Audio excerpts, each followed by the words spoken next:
அனைவருக்கும் இனிய பொங்கல் நல்வாழ்த்துக்கள். Welcome back to Happy Home Makers Kitchen. எல்லாரும் நல்லா இருக்கீங்களா? இன்னைக்கு நம்ம பார்க்க போற ரெசிபி பொங்கல் வருது. நம்ம எப்படி சர்க்கரை பொங்கல் வீட்டில் செய்யறது அப்படின்னு பார்ப்போமா? சர்க்கரை பொங்கல் பண்றத 3 சிம்பிள் ஸ்டெப்ஸா டிவைட் பண்ணி நான் சொல்லியிருக்கேன். வாங்க இது எப்படி செய்யறதுன்னு பார்ப்போம். இது தேவையான பொருட்கள்லாம் என்னென்னு பார்ப்போமா? 1 கப் அளவுக்கு புது பச்சரிசி. நீங்க பொங்கலுக்குன்னு கேட்டீங்கன்னாலே புது பச்சரிசி கொடுப்பாங்க. இது கிடைக்கல அப்படின்னா 1 கப் அளவுக்கு மாவு பச்சரிசி எடுத்துக்கோங்க. 1 கப்லேருந்து 2 கப் வரைக்கும் வெல்லம் எடுத்துக்கலாம். இது உங்கள் சுவை அளவுக்கு ஏற்றபடி கொஞ்சம் கூட குறைய கூட எடுத்துக்கலாம்.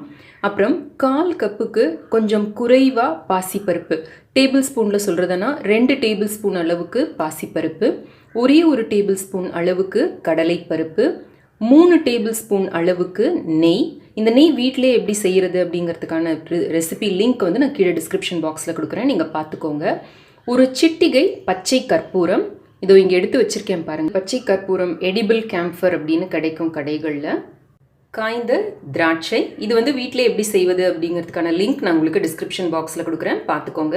1 டேபிள் ஸ்பூன் அளவுக்கு உலர்ந்த தேங்காய்.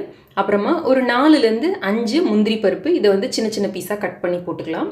நான் சொன்ன மாதிரி அந்த ஒரு சின்ன பீஸ் பச்சை கற்பூரம். இது ரொம்ப போட்டால் ஒரு மாதிரியே இருக்கும், கொஞ்சமாக போட்டுக்கலாம். அப்புறம் 2 ஏலக்காய். பாசிப்பருப்பு லேசாக வாசனை வர வரைக்கும் வெறும் எண்ணெய் சட்டியில் போட்டு வறுத்துக்கோங்க. அப்புறமா இந்த கடலைப்பருப்பு, பாசிப்பருப்பு, அரிசி எல்லாத்தையும் போட்டு களைஞ்சிட்டு 4 பங்கு தண்ணியும் 1 பங்கு பாலும் வச்சு நல்லா குழைய வேக வச்சு எடுத்துக்கோங்க. நீங்கள் ஓப்பன் மெத்தடில் குக் பண்ணுற மாதிரி இருந்ததுன்னா இன்னொரு டம்ளர் கூட தண்ணி வச்சுக்கலாம். அதாவது 5 கப் தண்ணியும் 1 கப் பாலும் எடுத்துக்கலாம். நல்லா மசிச்சுக்கலாம். ரொம்ப ஓவராக மசிக்க வேண்டாம், பட் அங்கங்கே அந்த கடலைப்பருப்பு தெரிகிற மாதிரி, கொஞ்சம் ரைஸ் தெரிகிற மாதிரி மசிச்சுக்கலாம்.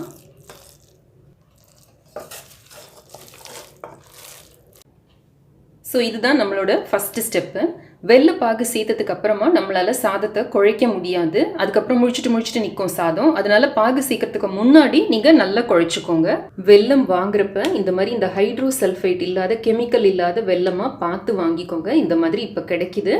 வெல்லம் எப்படி வாங்கலாம், அதோட நன்மைகள் என்ன அப்படிங்கிறதுக்கான வீடியோ லிங்க்கும் நான் உங்களுக்கு கீழே டிஸ்கிரிப்ஷன் பாக்ஸில் கொடுக்குறேன், பார்த்துக்கோங்க. 2 கப் வெல்லத்தோட 1/2 கப் அளவுக்கு தண்ணி சேர்த்து நல்லா கொதிக்க வச்சு வடிகட்டி எடுத்து வச்சிருக்கேன். 1 டேபிள் ஸ்பூன் அளவு நெய்யை இந்த சக்கரை பாகில் விட்டோம் அப்படின்னா நமக்கு நல்லா பளபளன்னு சக்கரை பொங்கல் கிடைக்கும். நெய் சேர்க்கறது ஃபஸ்ட்டு சீக்ரெட் டிப் அந்த பளபள பொங்கலுக்கு. இன்னொன்று 1 டீஸ்பூன் அளவுக்கு நான் ஆர்கானிக் சர்க்கரை சேர்க்கிறேன்.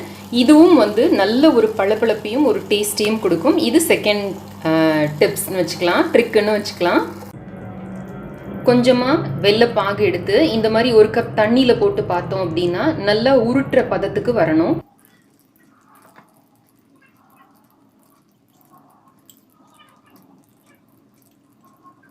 மாதிரி நல்ல சாஃப்டாக உருட்ட வரணும். இந்த மாதிரி இந்த தக்காளி பதம் கொண்டு வரதுக்கான ரீசன் என்ன அப்படின்னா, நமக்கு ஒரு நல்ல பளபளப்பான சர்க்கரை பொங்கல் கிடைக்கும். பார்க்கவே ரொம்ப நல்லா இருக்கும்.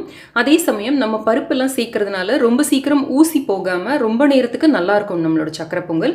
அது ஒரு தனி டேஸ்ட்டையும் கொடுக்கும். இதுதான் நம்மளோட செகண்ட் ஸ்டெப். 1 டேபிள் ஸ்பூன் அளவுக்கு நெய்யை காய வச்சுக்கலாம். முந்திரி, திராட்சை, இந்த காய்ந்த தேங்காய் எல்லாத்தையும் போட்டு பொன்னிறமாக வறுத்து எடுத்துக்கலாம். உங்களுக்கு விருப்பமான ஜாதிக்காய் கூட ஒரே உரசி ஒரு சின்ன பீஸ் கிரேட் பண்ணி போடலாம். திராட்சை நல்லா உப்பி வந்து எல்லாம் பொன்னிறம் ஆனோடனே நிறுத்திடலாம். இது 3rd ஸ்டெப். திரும்ப அடுப்பை ஏற்றி நம்ம செய்து வச்சிருக்கிற இந்த பாகு கலவையை இதில் சேர்த்துக்கலாம். பாகா பண்ணினதுனால ரொம்ப சீக்கிரம் நமக்கு கலந்து கரெக்டான பதத்தில் கிடைக்கும். இப்போ பாருங்கள், கரெக்டான பதத்தில் இருக்குது. இப்போ இதோட இந்த பச்சை கற்பூரம் இருக்குது பார்த்தீங்களா, இதை பொடி பண்ணி ஆட் பண்ணிக்கலாம். 1/4 டீஸ்பூன் அளவுக்கு ஏலக்காய் பொடி, முந்திரி திராட்சை கலவையும் கலந்துக்கலாம். இப்போ நம்ம 3வது டேபிள் ஸ்பூன் நெய் ஆட் பண்ணிக்கலாம். அதில் ரிச்சாக நிறைய நெய்யில் பண்ண மாதிரி இருக்கும் இந்த சக்கரை பொங்கல். இந்த நெய் உருகிற வரைக்கும் ஹீட் பண்ணால் போதும். ரொம்ப நேரம் நெய்யை போட்டு ஹீட் பண்ண வேணாம், அப்போ தான் அந்த நெய் வாசனையோடு இருக்கும். நெய் நல்லா உருகிடுச்சு. இப்போ நம்ம கேஸை ஆஃப் பண்ணிடலாம். நம்ம போட்டு ஜஸ்ட் 3 டேபிள் ஸ்பூன் நெய்க்கே எவ்வளோ நிறைய நெய் போட்ட மாதிரி பளபளன்னு இருக்கு பாருங்கள். அது அந்த வெல்லத்தில் நெய் போடுறதுனாலையும் அந்த சக்கரை சேர்க்கறதுனாலையும் தான். கோவில் சர்க்கரை பொங்கல் மாதிரி நல்ல டேஸ்ட்டாக இருக்கும். நம்மளோட சுவையான சர்க்கரை பொங்கல் தயாராகிடுச்சு. அவசியம் இதை ட்ரை செய்து பாருங்கள். ட்ரை செய்து பார்த்து எனக்கு உங்களோட கமெண்ட்ஸையும் ஃபீட்பேக்கையும் கீழே இருக்கிற கமெண்ட் செக்ஷனில் எழுதி அனுப்புங்க. இந்த வீடியோ பிடிச்சிருந்ததுன்னா லைக் பண்ணுங்க, நம்ம சேனலுக்கு சப்ஸ்கிரைப் பண்ணி ஹாப்பி ஹோம் மேக்கர் குடும்பத்தில் ஒரு அங்கத்தினராக சேர்ந்துருங்க.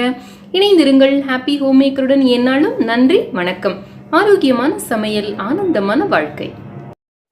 அனைவருக்கும் இனிய பொங்கல் நல்வாழ்த்துக்கள்.